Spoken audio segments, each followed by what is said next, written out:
Everything, Mom. How did you find the energy, Mom, to do all the things you did? To be a teacher, nurse, and counselor to me when I was a kid. How did you do it all, Mom? Being a chauffeur, cook, and friend, yet find time to be a playmate. I just can't comprehend. I see now it was love, Mom, that you came whenever I called.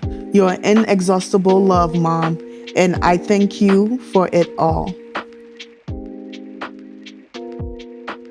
May is such a special month. It's Mother's Day, it's my mom's birthday, and it just kicks off the birthday season for our family.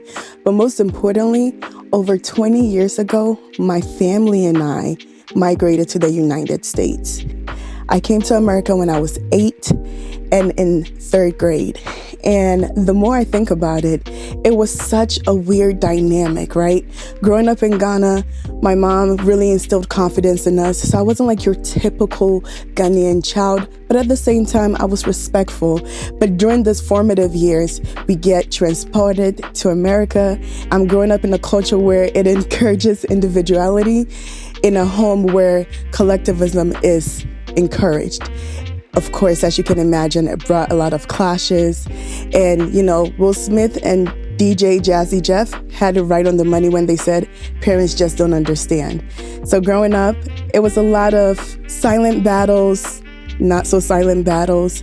But I remember just having an opportunity to sit down with my mom and just saying to her, these are some of the things that I wish you understood.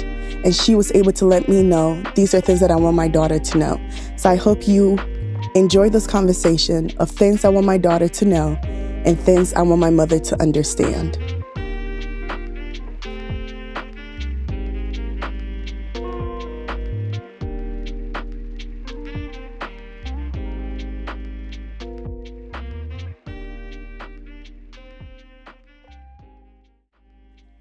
Hi, sweetie. Hi, Pumpkin. Happy Mother's Day. Oh, thank you. And happy Mother's Day to you too. Soon come. Yes, during this period, as a mother, you reflect on a lot of things. And I remember when I first thought about coming to school in the United States. And that meant that I had to leave you and your brothers behind for some time. Because, of course, as a student, you are now coming to settle in and all of that. And that's an entirely different country.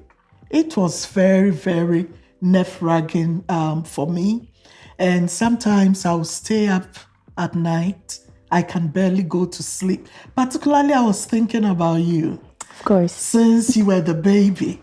And I'm like, I don't know how things will look like, leaving you behind. And I had a lot of anxieties, But I thank God it all worked out.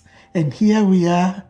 You are, by God's grace, everything went beautifully. I've graduated several years ago.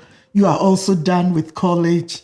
Your brothers are also done with college. Unbelievable. Yeah. Yeah, and it's good. It's good. And I'm thankful to God that it all worked out.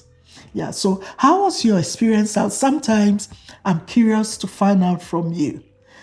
So when I was away for a while, maybe some of the experience, and then when you also joined me. Just fill me in on that. I'm just curious to know. When you went back to school, I think for me, I remember being 6. I don't really remember being 4, younger, or anything. And then Auntie Kia came to live with us, and Uncle Riku. And so I remember that time and just knowing that during the week you were gone, and then you would come. I would see you on the weekends. So I felt like you were somebody I was getting to know. I didn't really know much about. But every time you came, I want you to do this. I want you to do that. A lady doesn't do this. I was like, who is this woman who every time she goes away and comes back, she's correcting me.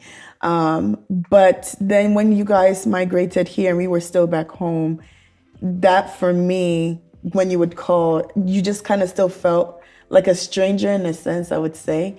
But then when we came and just seeing how hard you worked being in school, I was like, whoa, this is a lot. I think it was really hard for people during your graduation to understand how young we were and how much you did to make sure that we were okay, and how thriving we were doing at school. I know even when I started college and working my part-time job, I couldn't imagine working and still having to be a student, but you were working, being a student, Being a mother. being a mother, being a wife, being yourself, being all these different things to everybody. So I think that was very inspiring for me, even now on this journey as I move into the next phase of my life. I think that's kind of cool.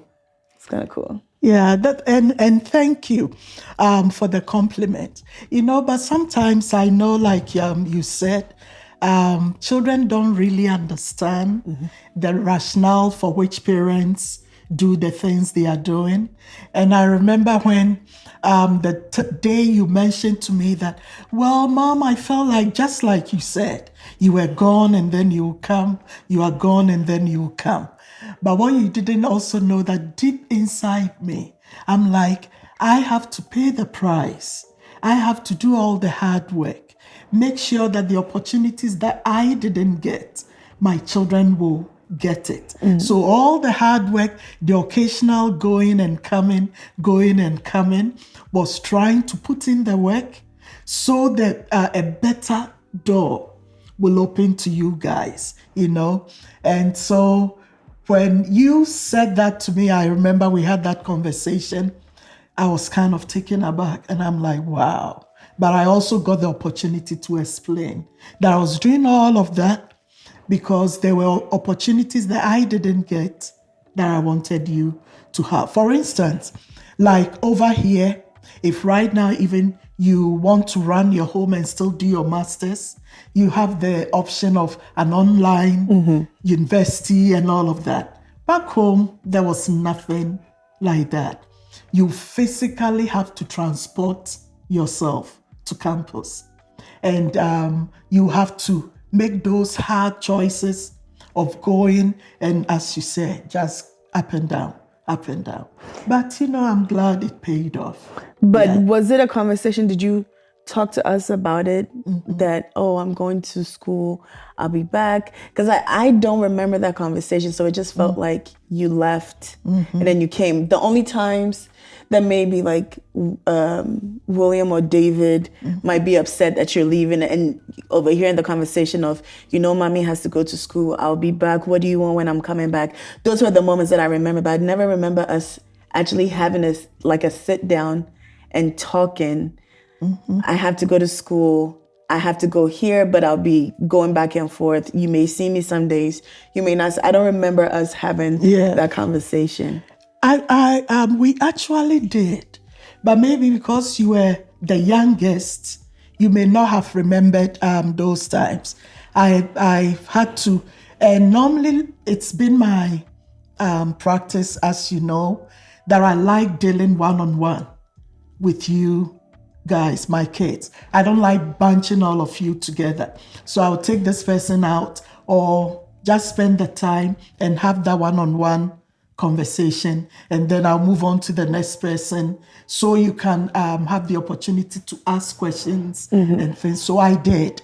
I explained I had to go back to school and that that would help me move to another level that will also be better for you guys in terms of course, if I'm getting more money, there will be more toys and things that I have to buy for you guys.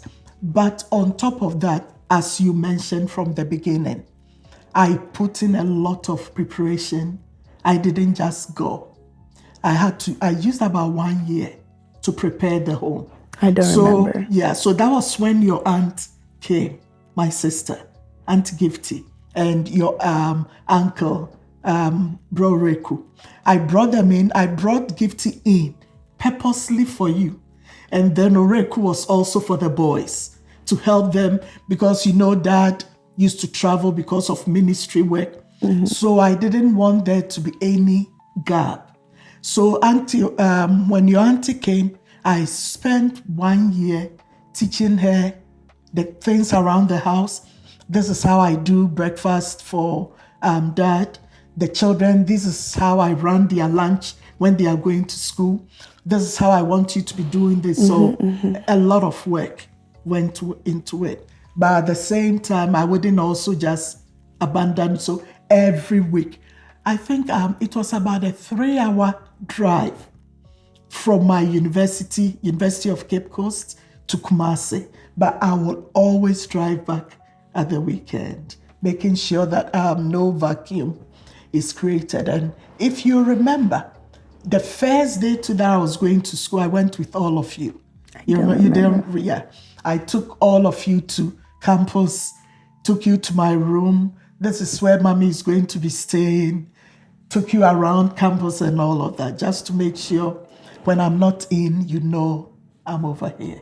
So would you say it was worth it now that we're all here? I mean, from Ohio to Maryland to being here, would you say that it's worth it? Yes, I think it's worth it. And I personally believe in parents being very conscious of building a better life for their children. You know, some mothers sometimes come across like, well, I suffered. When I was growing up, I didn't have this, so I don't need to do this. When you grow up, get a better life for yourself. I'm not going to put myself through they wouldn't do it. But I think that if you are a thoughtful mother and you love your kids, you must be able to do that for them. And you remember that, look at us, we're living maybe in about, is it a 6-bedroom house? I left for campus and I'm sleeping on this bed that my hands virtually hangs on the floor. And then I remember that first night when you guys left and I'm lying on this bed. I can barely fit into the bed. And I'm thinking about my king size bed back home. And then a part of you is saying that, just go, you are comfortable. Why would you want to? But I knew that I wanted to get my master's. I wanted to do my doctorate. The doctorate will have to be done overseas. That will give my children the opportunity to school abroad. And so I've got to do this. So I would say that it was worth it. And I wouldn't say it wasn't without challenges. Because I remember when I went to University of Cincinnati first year, I almost came back to Ghana. That day, I'm all by myself in my dorm. I'm so lonely. And when I call, especially for David will be complaining so much on the phone. This person has done this. This person has done that. And then as a mother, you get anxious. And so I'm so lonely. I'm standing behind the balcony. I said, I already have my master's. I'm a senior officer back home. When I go right now back to Ghana, I'm going back to my polytechnic. I'm comfortable. I have a home I live in. Why am I even putting myself through this? But then as I stood at the balcony, I took a very long look and I'm like, if I leave now and I go back home, and maybe in future, one of you decide to quit for some reason when you are doing something, what example am I setting? And then you give an opportunity to your child to refer you that, Mom, I hear you went to school and came back. And so I'm saying, you know what? Because of that, I will hold on, no matter how hard it is. So I paid the price, but I'm glad I did. So during your graduations, as I went to the different universities, watching you guys graduate, I mean, tears filled my eyes. I was so grateful to the Lord, but I also remembered the pain, the sacrifice. And I'm like, Lord, it was all worth it. Yeah. And as our conversation goes, I said, things that I want my daughter to know. One of the things that I know, and I'm speaking as an African, and somebody will say first generation, No, you're or I'm not not. the first generation. You guys are. No, our children will be first Are your generation. children? Okay. I'm speaking as an African parent who migrated to the United States. One of the things that you would see is the cultural differences. And sometimes you also have that concern that, in as much as there are very good things to learn from America, the working hard, the American dream, that you can rise from rags to riches and things like that. There are also some other downside that as a parent, you are also concerned, will my children still keep our culture? For instance, our language. Are they going to be speaking Twi? And you will remember when back home we used to speak English because I wanted you to be fluent. And then when we got over here, we switched. And now we're speaking Twi in the house because I wanted to ensure that you don't forget the Twi language. So for me, those are some of the things that I'm interested that it has to be preserved. But I'm interested to hear also how the cultural maybe differences, some of the experiences you had that I may not have understood, and it may have brought clashes here and there. So It did bring. it did bring. So It if you wasn't can may have brought. speak to that. It did bring. One thing that I would say, I think anybody can agree that being, as Ghanaians, we can only speak from our Ghanaian perspective. But even when we transitioned here, migrated here from Ghana to Ohio, it was very, I wouldn't say a cultural shock. Well, the cultural shock was the downsizing that we had to do. In terms of like where we lived and how life now had to be a certain kind of downsized because we've left our home country to be here. Of course, certain words were pronounced differently, accents are different. But for me, I think going to school, fortunate for us, and most of my friends say this all the time, that you're lucky to have had different types of African parents. You guys were African parents, but not to the 10th degree. So it wasn't magnified, I would say, as it was in other households. And even the type of school that we went to, being a magnet school where different people from different nations, places of the world were there. So it made it easier in transition and assimilating here. But one thing that I would say, just even with some of my group of friends who are Africans from different countries, that is one thing we wish our parents will understand, especially our moms, is the fact that you are grown up in two separate cultures. I think at times parents come here and then they try to come from the aspect of you're in America, but you're not of it. And that makes it really, really difficult to grow up because you have two different cultures that are clashing and creating that conflict. And it's not even that you are abandoning the good of your home country or your culture, but parents also don't want to understand or see that there's another culture that is competing with you. So I know for me, like even it's Saturday, wake up and do your chores. I know I used to feel as though like, oh, I'm tired. Like, I just got out of class. I just did this. But whereas maybe you, when you were younger in school, you knew that Saturdays were for this and I had to wake up at this time. In my mind, we have all day. Why can't we just do it? Sleeping. Yeah, sleeping because I had to wake up early for school, or even just like being able to spend the night at somebody else's house. I think back home, because that wasn't a part of our culture outside of you spending time with your family, I never realized that like, oh, I'm going to go over my friend's house.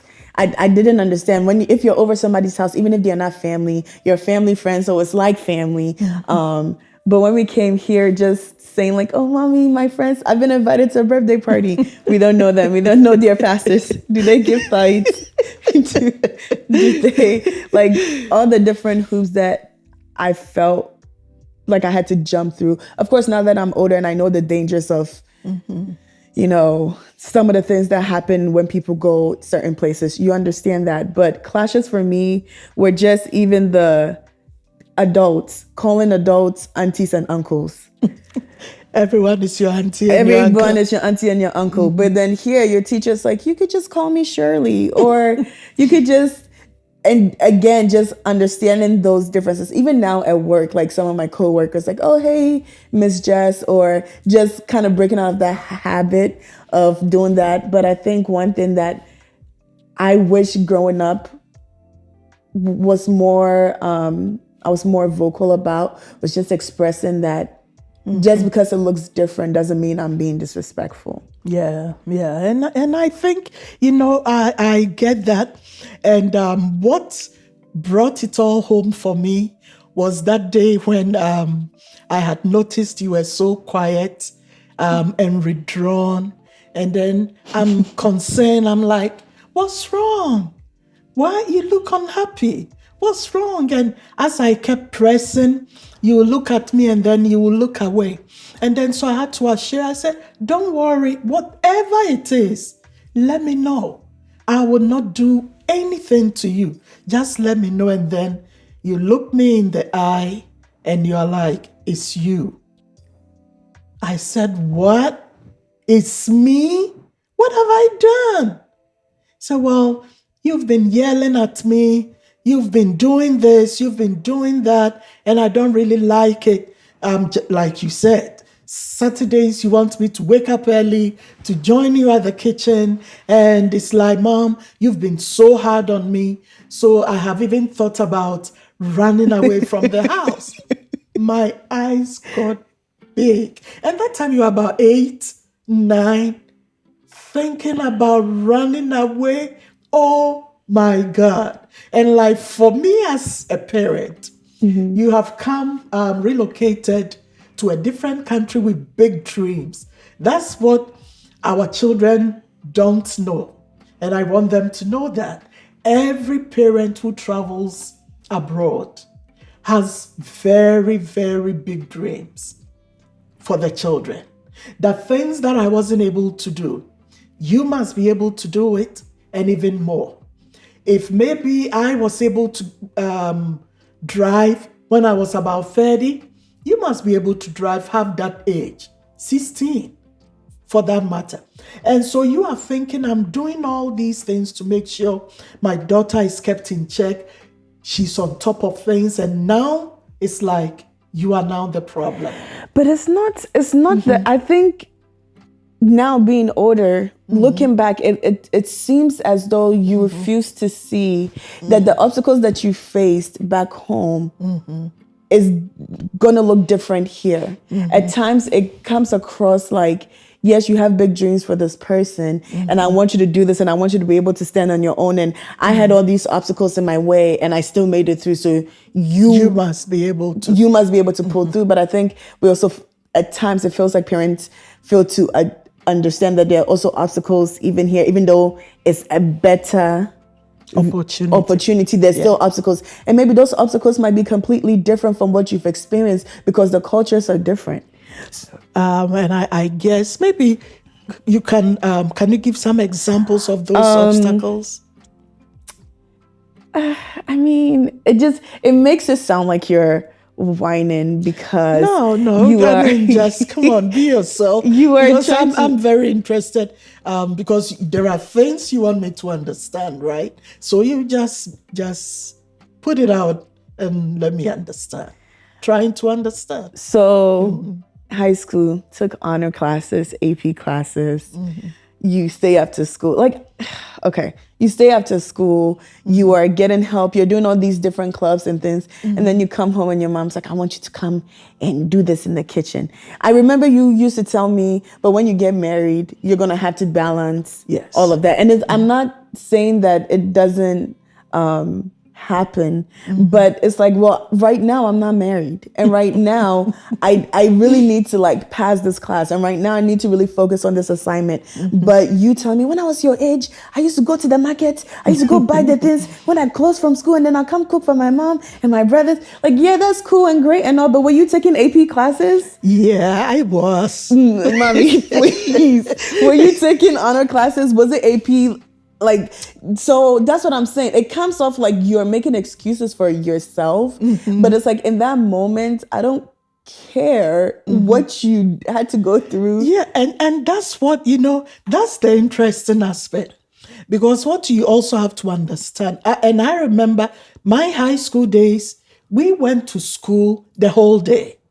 You know that kind of school system where you go from the morning, I think from 7 to about 1. You come home for about 1 hour and go back to school up to about 5 p.m. That was the kind of educational system that I attended. So I go from morning till evening to school. But when I'm done after that 5 p.m., and mind you, I have homework that I have to turn in the next day. But when I come home, I help at the kitchen. I'm doing dishes. And you must understand that I had all brothers. And so I was the only girl together with our house help. We were the ones doing the cooking, the cleaning, everything. And my mom doesn't care. You are done with school, 5. Now it's home duties. And this one, you need to also learn them. And so you will do it. But mommy, there's nothing wrong with that. But I think that there needs to be a balance. And there's that, like the Bible says, there's a time and a place and a season for everything. And I just feel at times when your kid comes to you and they're saying like, oh, I'm stressed, or I really need to finish this, and you're still insisting. I understand there's a particular, maybe, I remember one time I had projects due at school when I was at Towson. I had all these things due and I hadn't cooked. And I was trying to see if you would cook food and bring it to me. And you just bought me groceries and told me I should figure it out. Because there's, which I completely understand, because now at college, because I really had a lot to do that weekend, and it was just like, well, here's the chicken, here's the tomatoes. And you are even fortunate. I've done the groceries. You've done the groceries, I've right? cut that out. So it's just like, oh, get it done. I was kind of disappointed to not see stew in the basket. I wasn't like, to be honest, but at the same time, in those moments, I get that you're trying to understand like prioritizing and multitasking and balancing your time. And then there have been times, fortunately, that you've also seen that I've been busy. So, I took care of this for you to help me out. And I appreciate those moments. But I think one thing I would want my especially African mother to understand is the fact that sometimes just supporting your, like, not being so adamant about driving your point home. Yeah. Because then your child no longer sees that you're trying to instill in them how to balance and how to prioritize. They just feel like you're not being there for them. You're not supporting them. And then when they go to school or they go to their friend's house and they're seeing how maybe that cultural difference of their parents doing everything for them or their parents stepping, oh, sweetie, I see that you're studying. So I ordered pizza and here's your food and here's this. It makes you feel like, man, my parents don't really care about me or don't support me. All they care about me is me becoming this successful person. And even though, yes, every parent wants their kid to be successful, you no longer see it how your parents see it as, I want a better life for you. It makes you feel like they don't care about you, the person. They just care about what you are going to do. Yeah. And I think that that's a valid point from all that you have said. But if, let's say, you also have on the lens of a mother, you would see that it's not coming from a place of not wanting to support your child and that kind of thing. That's far from it. Because I remember, like I told you, even when I had moved out from the high school to college, there were times that my mother would still insist, you have to be able to get this done. You have to be able to get that done. And she would tell me that, you know what, one day you are going to be by yourself, and if even you have a help, you will be the one multitasking to do all of these things. Yeah. So I let you do these things so that you would master that craft. And I will tell you the truth. When I went to do my doctorate and I didn't have any help, because back home, as you know, we had house help. My sister was there, my brother was there. I also had a houseboy. So 3 help. Occasionally, my mom, my mother-in-law will also visit, and they were there. But at UC, we had no help. But I was able to do all of those things. And I remember one of the times I had gotten up and I'm doing all of that, then I could virtually hear my mother's voice when she said, one day, these things that I'm teaching you will come in handy. And it really did. But Yes. don't you feel like you wish that your mom stepped into your world at times? Not Absolutely. And that's all I'm saying. Like that acknowledgement is what's important, because sometimes you don't, it just like acknowledge and just, I want to be heard. I want to be seen. I want to feel like you understand what I'm saying. Yes. So I'm not disputing that, because now you have to find a way to balance it. Okay, I need to cook this. I need to do this. I need to get this done. And any help that is coming is extra, but I'm responsible for these things. That's not what I mean. But at times, especially growing up here, it doesn't, well, not for me, but for like some of my friends, I noticed that it doesn't feel that way for them, and they just feel so suffocated, because it's like, well, when I was growing up, well, back home, but it's like, we're not back home, we live here. Yeah. So what does that look like here now? But even just growing up, I could appreciate our conversations and just always saying, like, you could come to me, certain conversations that you and I had growing up. I think some people are just like, wait, what? You talk to your mom about these things? Absolutely. But to me, I'm grateful, because it just let me know that I can always come to you. And even if I didn't, that was by choice and not because I felt like I was going to get in trouble with you and everything. So just seeing you lead by example and just also being open, that was like very important for me. But there were times that cultural clash of, you can't go over your friend's house, or you didn't say please, or even handing you something with like my left hand. To me, that wasn't... No, that was a no-go, even because you know that there are people who are left-handed. Yeah. But back home, if even you are left-handed, to an elderly person, it's very disrespectful to hand over something to them with your left hand. But like, am I really being rude? If you know this child, if you know this person, am I really being disrespectful? Or are you just not trying to be understandable? No, I think that, and we've had also this conversation where I always say that when there is a clash between cultures and God's word always trumps over any culture, and for that matter, even our African culture. But if the word of God says that honor to whom honor is due, we see it as it being honorable. That, okay, I'll take time not to hand you something with my left hand, for that matter. And those titles that we used to use back home, auntie, you call uncle, your teachers auntie. Yeah, because they are elderly people. But they are not your family. Because to us, it takes a village to raise But you are my a child. teacher. You're not my family friend. But they are your distant auntie, for that matter. No. When we go pick up Nan, she's like, oh, bye, auntie. Blah, blah, blah. I'm like, auntie? Oh, no, that's my teacher. No. Well, but it made everybody also feel, we are very communal, and it makes you feel responsible. That you meet that young child down the road and you see them as your own. And so you are careful also not to harm them. There are good sides to that. There is, Jasmine. I'm not saying that they're not, but I'm also saying that again, I think some consideration needs to be done on the parent side to also consider the America that your child is growing up in. Okay. That's understood. I think you're not raising a Ghanaian daughter in Ghana. You're raising a Ghanaian daughter in America.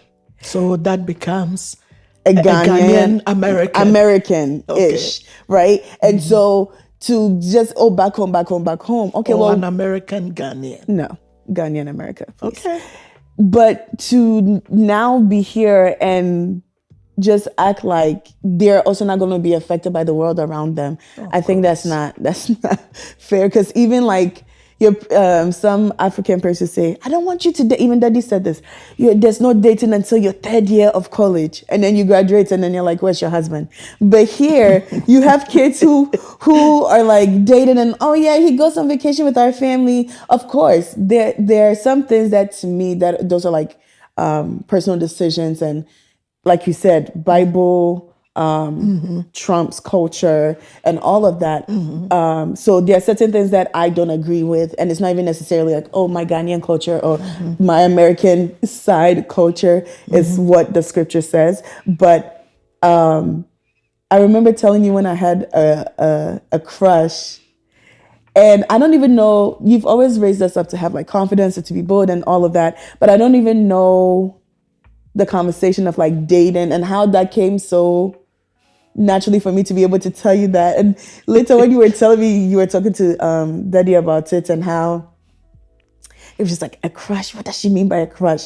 But just seeing your consideration of trying to understand us growing up here. Yeah. And not that we were back home and you're a bad girl for thinking that and for talking this way. Yeah. And so from there, now when I'm in high school, I can tell you, oh, I'm having these thoughts or I'm having these feelings of I want to have a child or whatever the case may be. But just being able to have open conversations and not even allowing, because I feel like I could be wrong, but I feel like sometimes back home, our faith has also been mingled into our traditions, and there's a good, a bad, and an ugly of everything. And sometimes the extreme of it makes immigrant children feel like I don't even want to have anything to do with faith, with God, or they lead a double life. Because there's no difference between this has become what man has said, and this is what God is saying. Or this is now God's word, and this is what tradition says. So it becomes very, I don't know, like just even as we're talking about,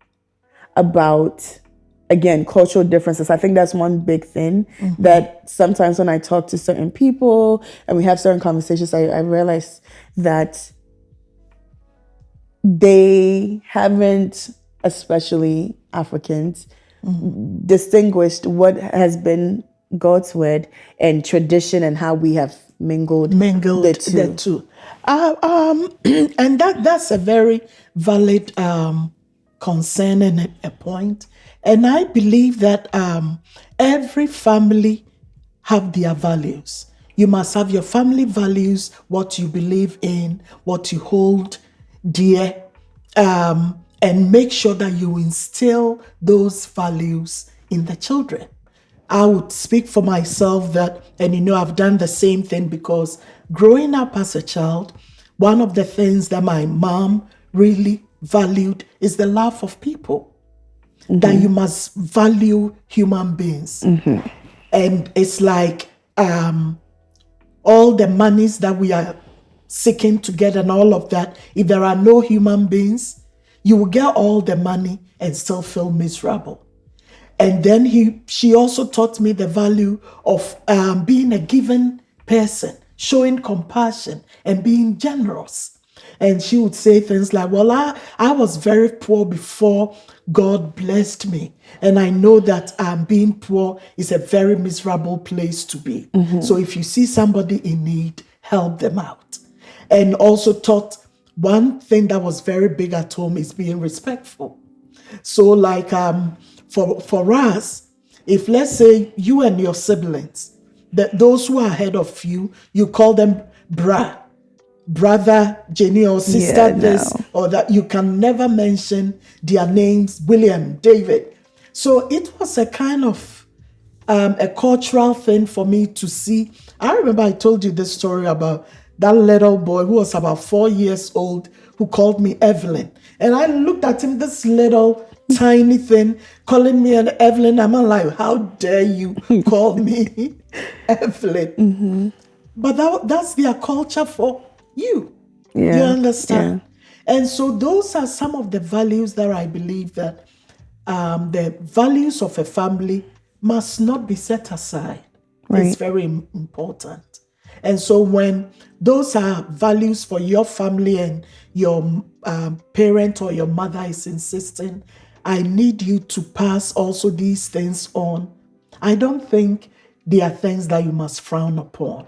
Of course, when it comes to some of our cultural things, may even border on over in America, you would think it's even child abuse, for instance. It doesn't And it bother. It is, is. because the thing about it is this, that if, for instance, like back home, we know that growing children, we know from health science that growing children need more protein.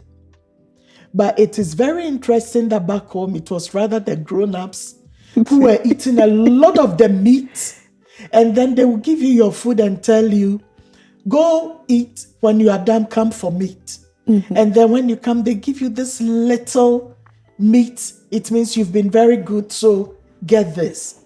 And so I remember when I was even raising you guys back home, sometimes when some of our parents visit, and I've set the table, and as an educated person, I have this understanding. These are growing children, they need more meat. And so you've set the table, you've given the children a great portion of maybe chicken, this. Oh, she's spoiling the children.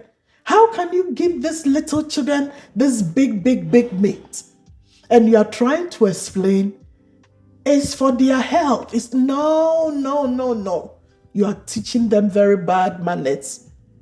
And that was a thing. So I think that we should, even as parents, be able to differentiate between those borderlines. What is culture? What is God's word? What is even medically not right to do, for instance? Growing up that we weren't beating you guys a lot, except the occasional whooping that was needed, because I believed in discipline must be directional, and the child in question must know what they are being disciplined about. And when it is far removed from each other, the child cannot make that connection. And I believed in more like talking to your children. And you know this, I will sit you down, we'll talk. But when it becomes repetitive, the Bible says that a child left to himself or herself bringeth shame. Spare the rod and spoil the child. So sometimes you must chastise them in love. And it's not out of hate, but out of love, you straighten them up. And I hope you make sure you carry on that tradition with my grandchildren, because a child left to themselves brings shame. Because over here, I see some children who are very manipulative.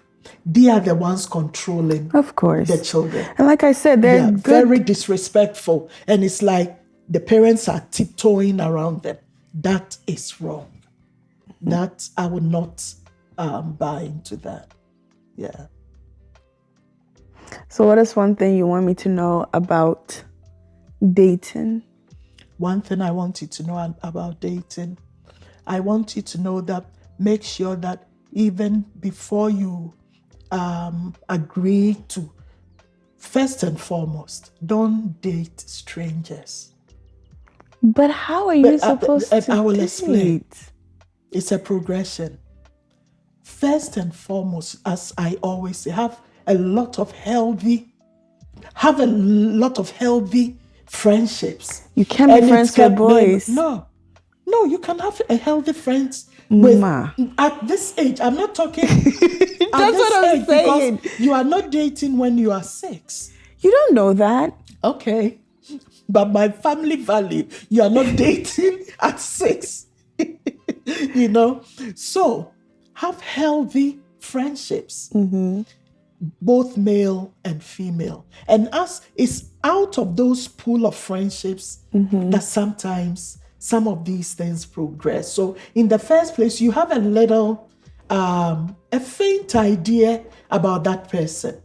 But then as you start getting closer and getting to observe each other and taking notice of each other and seeing where to take this, maybe if you have to take the friendship to the next step, make sure that whatever values that person has, it's in line with yours.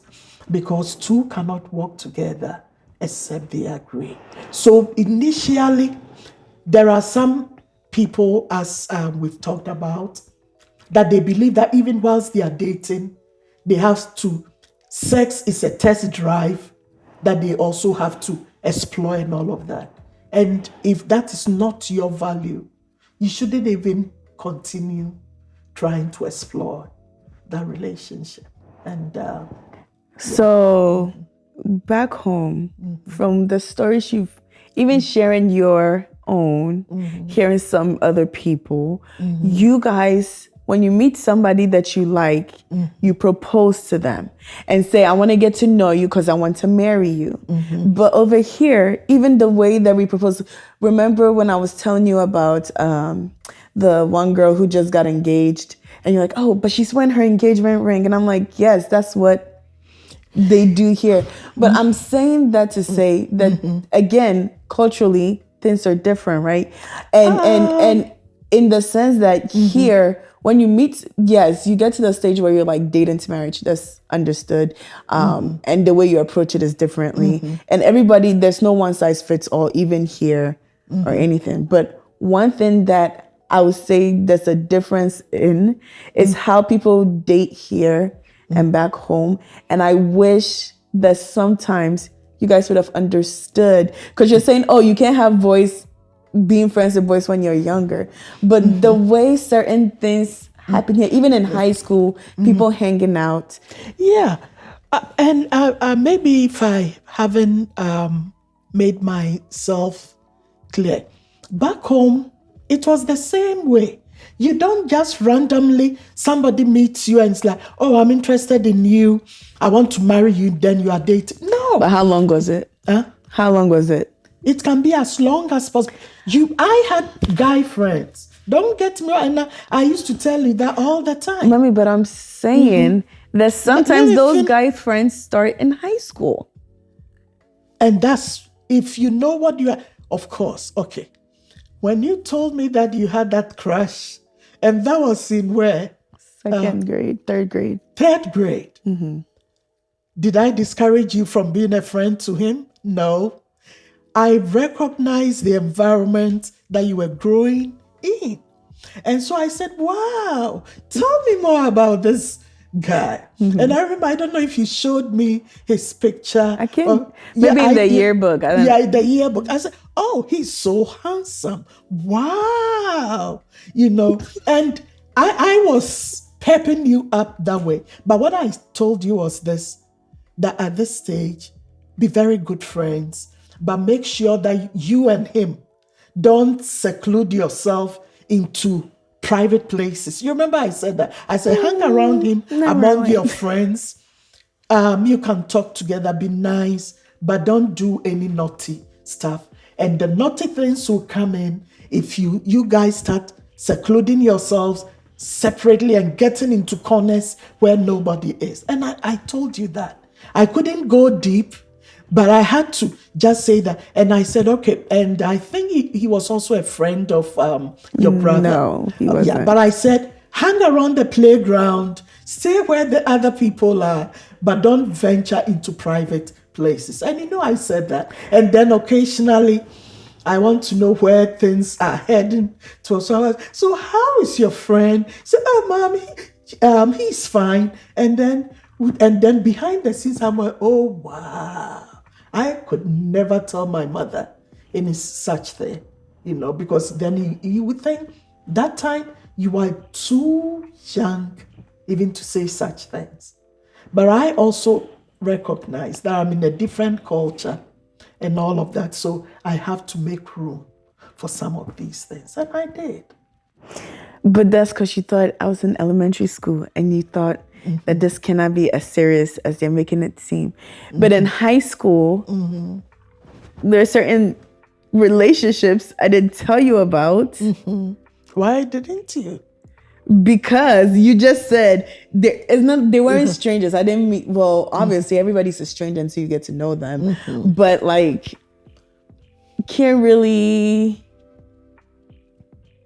not that I didn't want to be open about it, but it made me feel like you wouldn't think it was a serious thing. Because at that time, you feel like, oh, this is serious, and possibility of, because obviously you guys have taught us how to date, what to look out for, blah, blah, blah. So I felt like I've taken the tools that you've given me and I'm making an informed decision, right? So, but then if your attitude, well, not your attitude, but sometimes it just made me feel like you wouldn't think this was a serious thing that could potentially end up in marriage. So I was well, then maybe as we are talking now, you may have misread the signals wrongly, because for me, and I will speak for me here, one of the things that I was very protective about was you, because I realized that over here, there were a lot of rape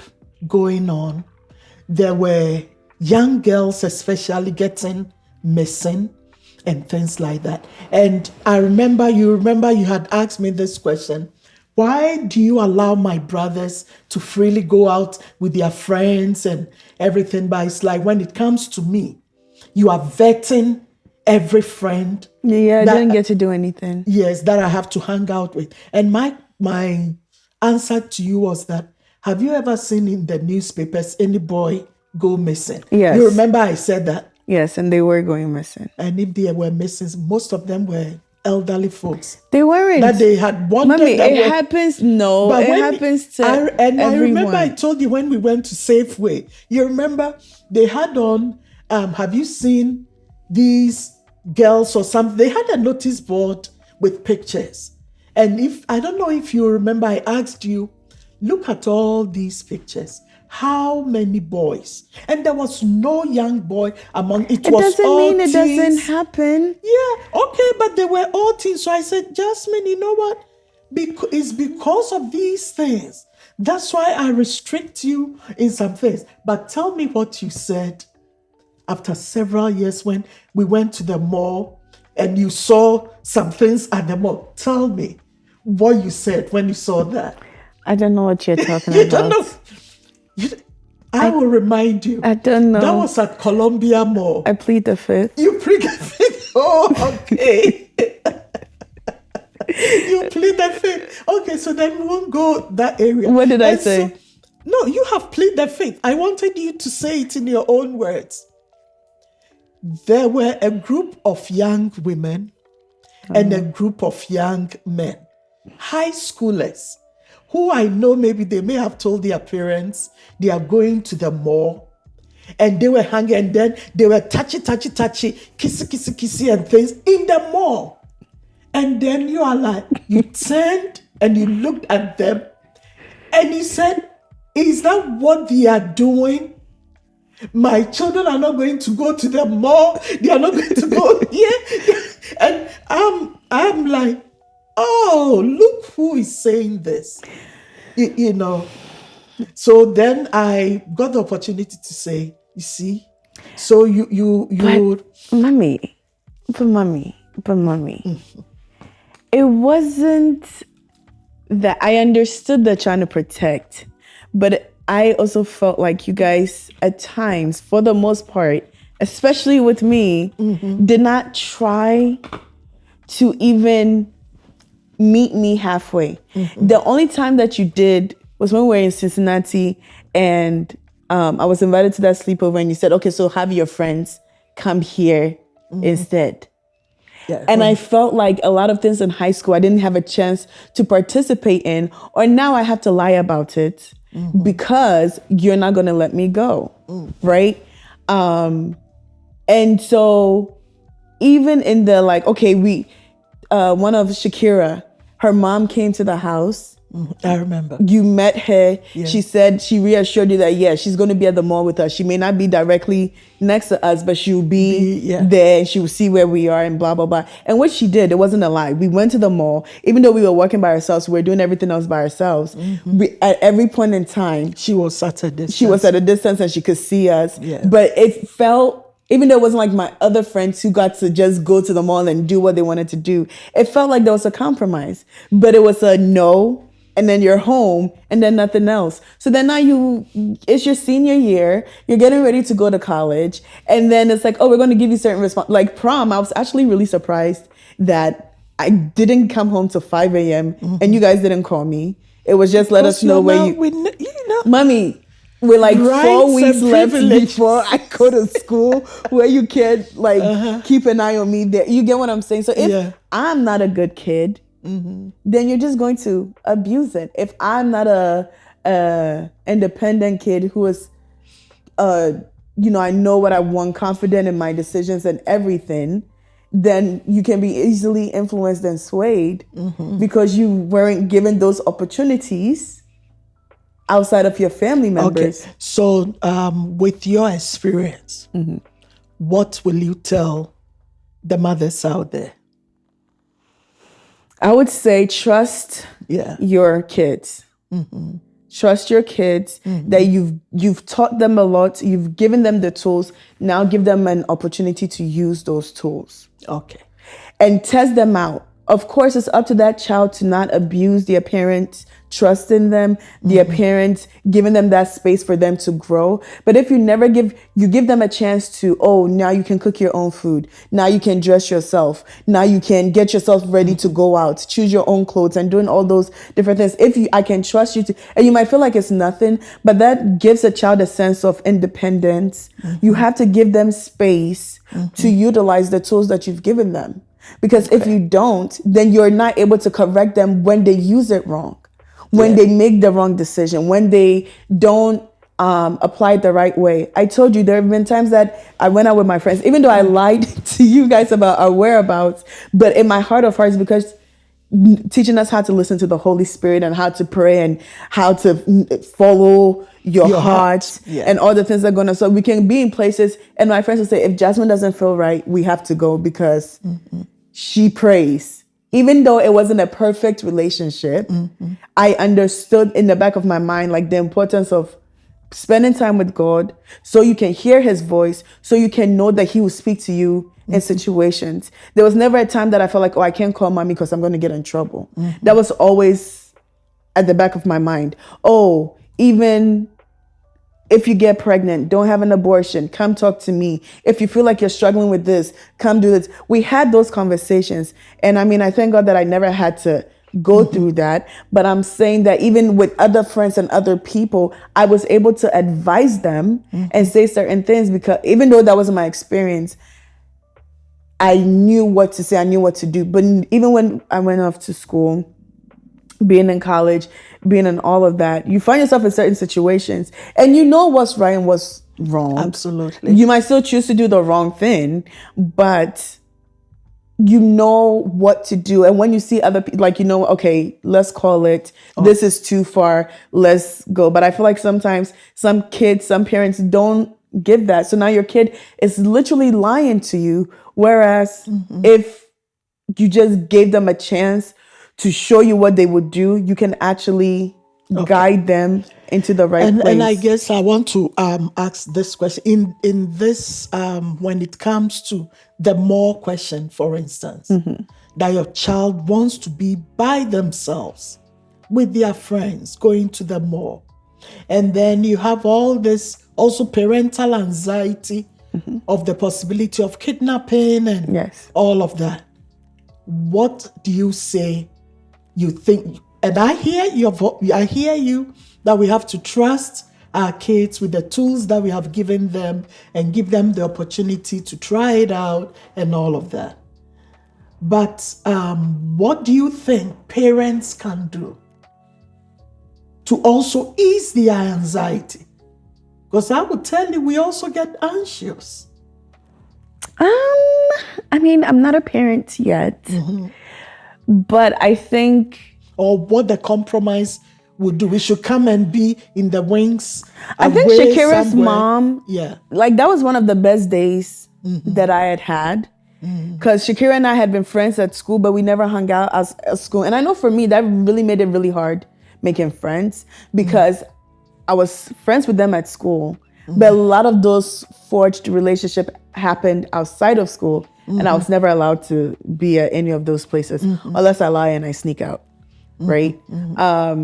So I would say for parents to ease that, it's just a gradual thing, like go to the mall, because it can happen in a second. And I'm not trying to dispute that. You can, like I said, I'm not a parent yet, but I think what Shakira's mom did, she gave us the guidelines. We had a phone number, and she said, at any point, if I feel like you guys are not being safe, I'm going to have to come work next to you. So even when you go out with your child, even you being there, if they're constantly on their phone, that is one opportunity to kind of draw their attention to Pay attention. Pay attention to your surroundings. One thing that he told me was every time you sit in the car, you fall asleep. That's not good.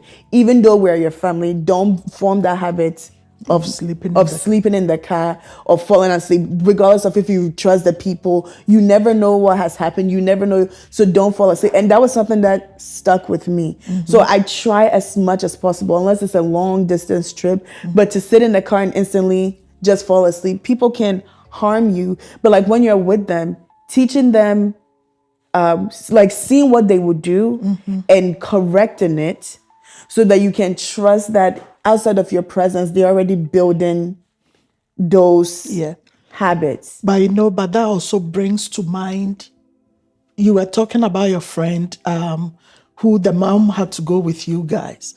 But I also noticed that teenagers, they get to that point where it's like, they are even ashamed of their parents. Well, if you're not cute, you're not cute. You're not cool. It's not you're not cool. If you're looking crusty. Yeah, so I don't want you near me. So then what happens? You want to go to their school. They want to pick your outfit, pick everything.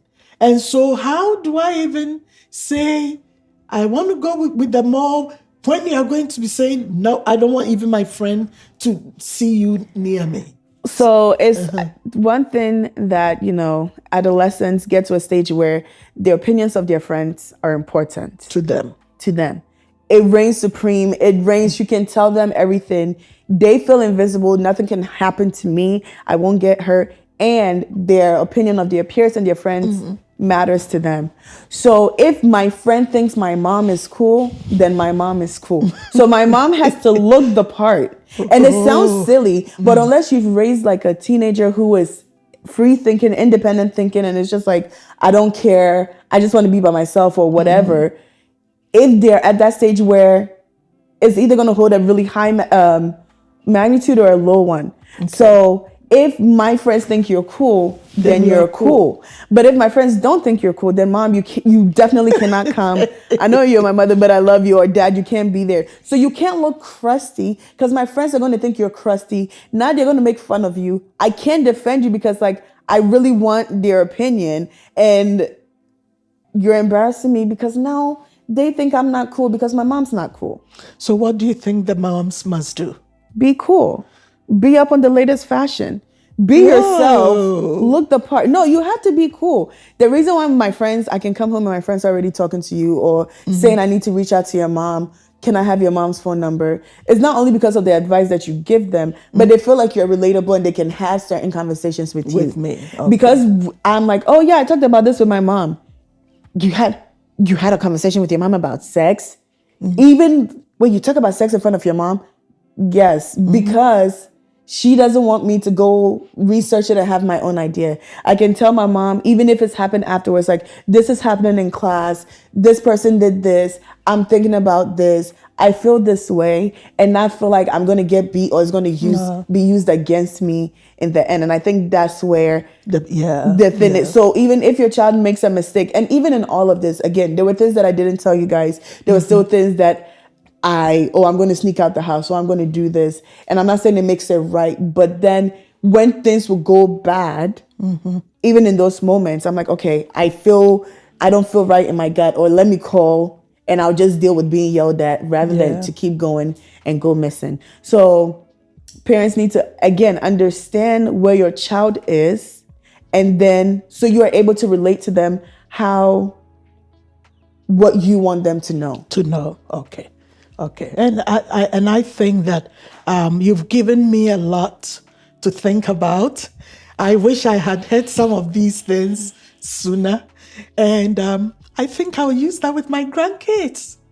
They'll have a better life, of course. We have to improve every time. So with all of this, some of this feedback and information, that will help. But I think that to wrap up on this nice conversation that we are having, I believe that one thing that also helped me as a parent was to always keep you guys in my prayers. To always pray, because we don't have eyes everywhere, but God does. And wherever our children are, He's seeing them.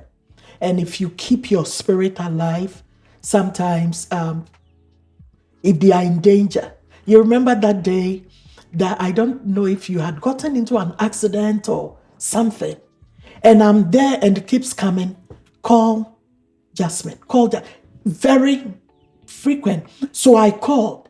And then when I called you, the first question, are you okay?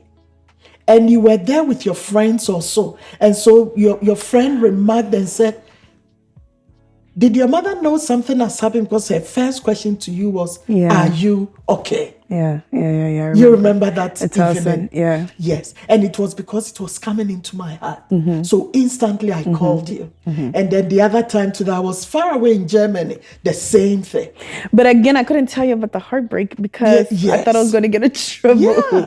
But God knew, and God was seeing what you were going through. So it's like, call her. So I think that it's very vital. So we've talked about making sure that we have an understanding, and don't think that if, let's say, I say, do this at home, do that, I'm just trying to maybe be manipulative or anything. But just trying to make sure that also down the road, you don't struggle and things like that. So what is one thing you want me to know as we finish our conversation? Okay. One thing that I want you to know is that I want you to have a balanced life. I want you to have a balanced life. And balance, what I mean by having a balanced life is that be a balanced person when it comes to your home life. Be a balanced person when it comes to your walk with God. And be a balanced person when it comes to your profession. Don't do one at the expense of the other. It's very, very important. Your home is your safe haven where you can make all the mistakes.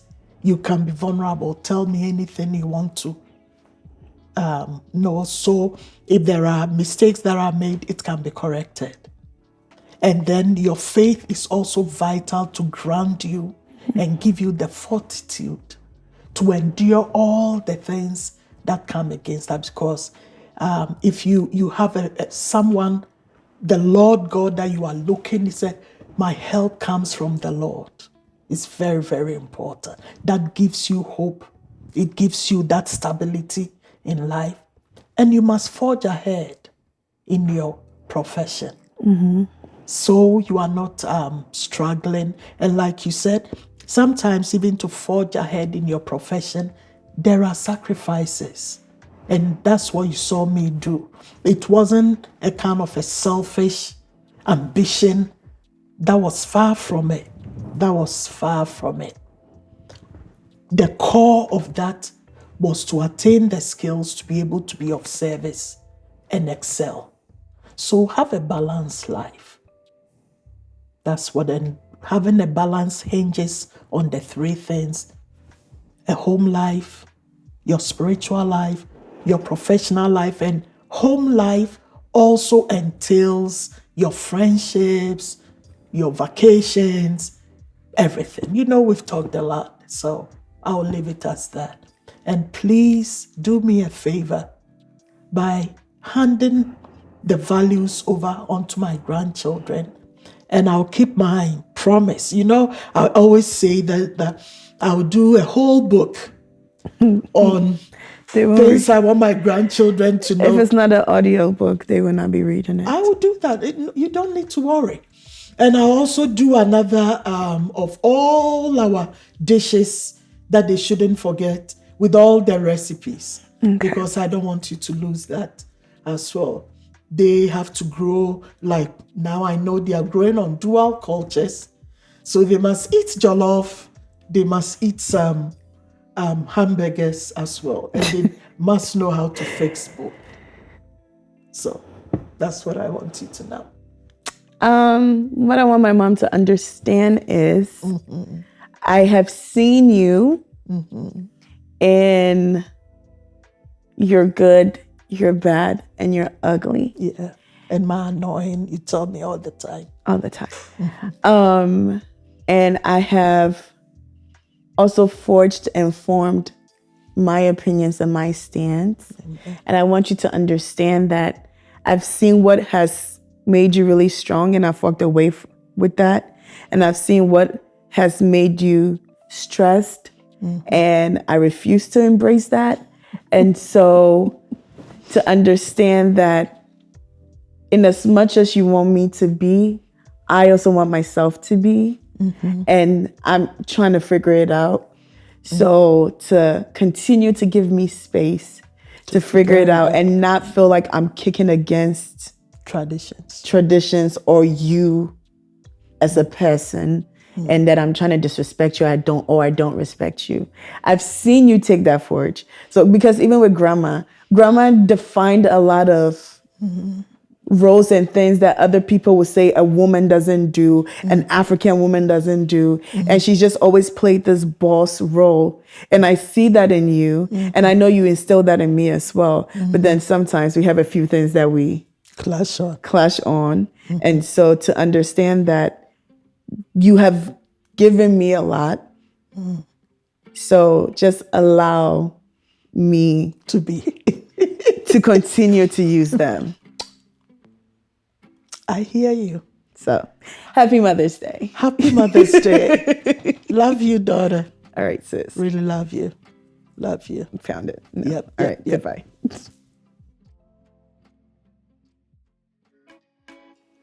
Happy Mother's Day to all the mothers out there. We see you. We appreciate you. You are loved. Enjoy your weekend. Enjoy your time with your children. And just remember, even if it's not said, we appreciate everything you do. Happy Mother's Day. Happy Mother's Day to all the mothers out there from Dr. Evelyn Ministries. You do so much and you are trying to understand a lot. But today is your day. Just relax and let your children celebrate you. Happy Mother's Day. I love you all. God bless you.